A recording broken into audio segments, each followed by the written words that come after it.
Four global powers are racing to control Greenland, the largest island on Earth. The United States, Russia, Europe, and even China. But why has this vast, ice-covered land suddenly become one of the most contested places on the planet? Why is Donald Trump in 2026 openly warning that America could lose Greenland to its rivals? Could this single island divide the United States and Europe? And who actually stands to win this Arctic power race? Let's break it down. For Washington, Greenland is about security, dominance, and the future of power. The U.S. already operates the Pituffik Space Base in northern Greenland, a critical early warning system capable of detecting missile launches from Russia and beyond. This base isn't just a Cold War relic.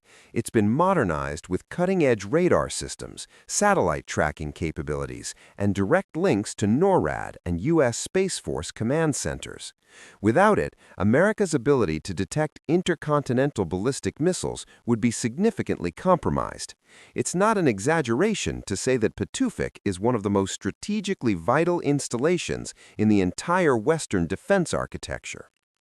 Trump's argument is simple and blunt. If America doesn't control Greenland, Russia or China eventually will. And he's not just talking about maintaining a military base. He's talking about deeper integration, possibly even annexation or some form of political control that goes far beyond the current defense agreements with Denmark. For Trump and his advisors, the risk isn't hypothetical. They see a future where Chinese investment quietly buys influence, where Russian energy deals create dependencies, and where America wakes up one day to find that the Arctic, the next great frontier, has slipped through its fingers. Beyond security, Greenland holds massive reserves of rare earth minerals essential for advanced weapons, AI systems, electric vehicles, and military technology. We're talking about elements like neodymium, dysprosium, and terbium. These aren't household names, but they're absolutely critical. They're used in everything from F-35 fighter jet components to magnets in wind turbines, from smartphone screens to guided missile systems. Right now, China controls roughly 70 to 80% of global rare earth production and refining. That's a chokehold. If Beijing ever decided to restrict exports, as it has threatened in the past, Western industries and militaries would face serious disruptions. Greenland's mineral wealth could change that equation entirely. Geologists estimate that the island contains some of the world's largest untapped deposits of rare earths, along with uranium, zinc, lead, and even gold. The Kvanefjeld deposit alone could supply a significant portion of global rare earth demand. For the United States, securing access to these resources isn't just about economics, it's about reducing dependence on China and ensuring that the technologies of the future, from electric vehicles to quantum computers, aren't controlled by a strategic rival. And then there's trade. As Arctic ice melts, new shipping routes could cut weeks off global trade between Asia, Europe, and North America. The Northwest Passage and the Northern Sea Route are becoming more than theoretical shortcuts. They're turning into real, viable alternatives to the Suez and Panama canals. Imagine cargo ships traveling from Shanghai to New York via the Arctic instead of through the tropics. The time saved could be enormous, the fuel costs reduced, the geopolitical implications massive. Whoever controls or influences these routes will have significant leverage over global trade flows. For the U.S., Greenland is not about territory, it's about staying number one in a warming world. For Moscow, the Arctic is already a battlefield, just a quiet one. Russia has spent years expanding military bases, ports, and icebreaker fleets across the Arctic.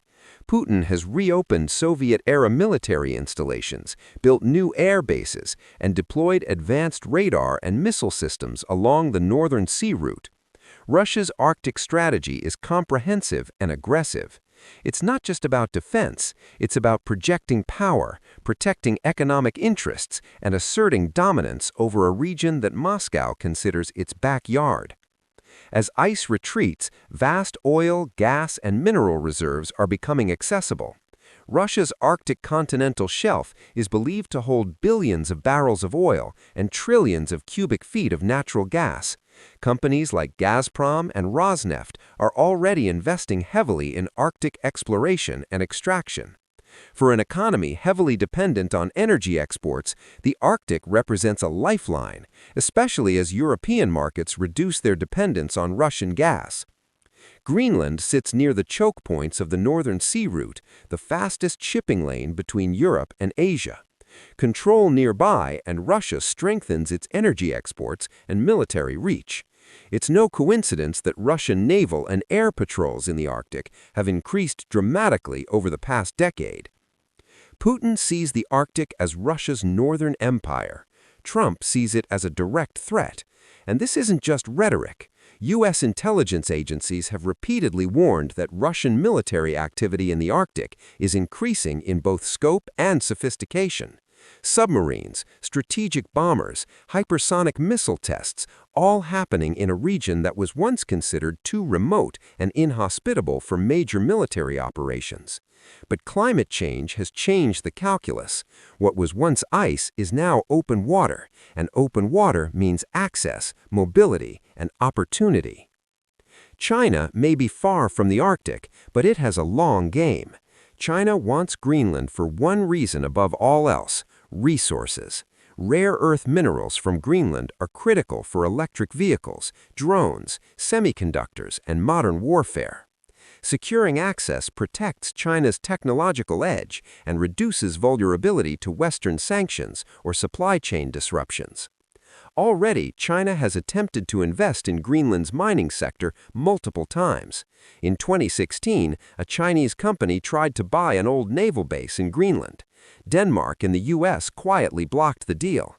In 2018, Chinese firms expressed interest in funding airport construction projects.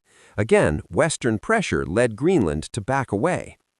China also promotes its so-called Polar Silk Road, a future network of Arctic shipping routes backed by icebreakers and infrastructure investments. This isn't just about trade, it's about positioning.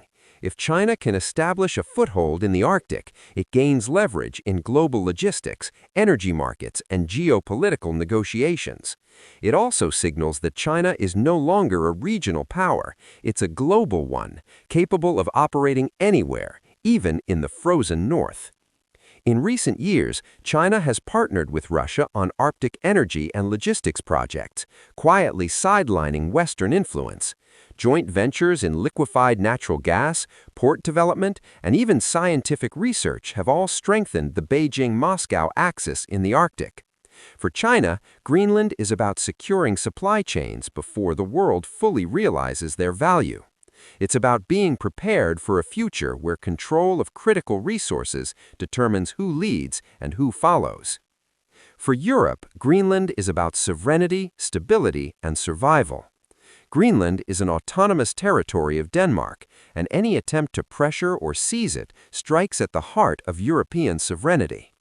Danish politicians across the political spectrum have made it clear that Greenland is not for sale, not for coercion, and not for negotiation. The Danish Prime Minister has called Trump's suggestions absurd. The EU has backed Denmark unequivocally. But beneath the public statements, there's real anxiety. If the United States is willing to pressure a close ally over Greenland, what climate change is transforming Greenland from a frozen fortress to an economic and strategic gold mine. As ice melts, trillions of dollars worth of rare earth minerals, oil, and gas are being exposed. Shipping routes like the Northwest Passage are becoming commercially viable, cutting travel times by weeks. Strategically, Greenland sits at the crossroads of missile defense, space surveillance, and Arctic access. And in 2026, after Trump's aggressive foreign policy successes elsewhere, what once sounded like a real estate joke has turned into a real geopolitical crisis. Scientists estimate that Greenland is losing ice at an accelerating rate. Some projections suggest that by the 2040s, large parts of the island could be ice-free during summer months. That's not just an environmental disaster, it's a geopolitical game-changer. Suddenly, regions that were inaccessible become exploitable, coastlines that were frozen become navigable, minerals that were locked under ice become mineable. The economic opportunities are enormous, so are the risks. This isn't the first time Greenland mattered. During World War II, the United States effectively took responsibility for Greenland's defense and built military bases across the island. When Denmark fell to Nazi Germany in 1940, the United States stepped in to prevent Greenland from falling into Axis hands. The WWII bases, as they were called, played a critical role in protecting Atlantic convoys and supporting Allied air operations. After the war, the U.S. maintained a military presence, culminating in the establishment of Thule Air Base in 1951, now known as Pituffik Space Base. So, who actually wins? The United States holds massive leverage, military power, economic pressure, and strategic presence. Prediction markets currently place the odds of some form of U.S. control or annexation at around 17%. That might sound low, but it's significantly higher than it was just a few years ago. The U.S. could use a variety of tools to increase its influence: expanded military cooperation, conditional aid, trade agreements, or even quiet support for Greenlandic independence, followed by immediate integration into a U.S.-led defense framework. But Russia and China benefit if Western alliances fracture. If NATO splits over Greenland, both Moscow and Beijing gain strategic advantage. They can exploit divisions, play European and American interests against each other, and weaken the collective response to their own ambitions. Europe is pushing for joint governance, investment frameworks, and diplomatic resistance. The EU has proposed increased funding for Greenland's infrastructure, green energy projects, and Arctic research. The goal is to offer an alternative to American coercion and Chinese investment, a European path that respects sovereignty while providing economic support. Climate change accelerates everything. By the 2030s, Arctic routes may be open for much of the year, but increased shipping releases black carbon, speeding up ice loss even more. Ships burning heavy fuel oil produce soot that settles on ice and snow, darkening the surface and accelerating melting. It's a vicious cycle. More open water leads to more shipping, which leads to more warming, which leads to more open water. For Greenland's people, it's a dangerous balance between economic opportunity and environmental destruction. Mining creates jobs and revenue, but it also threatens ecosystems, water supplies, and traditional ways of life. For the world, the Arctic is becoming a new Cold War frontier, quieter, colder, but just as dangerous. The great powers are positioning themselves for a future where the Arctic is no longer peripheral but central, where control of frozen seas and hidden minerals determines global power, where alliances forged in the 20th century are tested by 21st century realities. So, is this a bluff or the beginning of a battle? If this breakdown helped you understand the stakes, hit like and subscribe for daily deep dives into global power and geopolitics. And tell us in the comments, who do you think will control Greenland's future? Because the next move in the Arctic could reshape the world.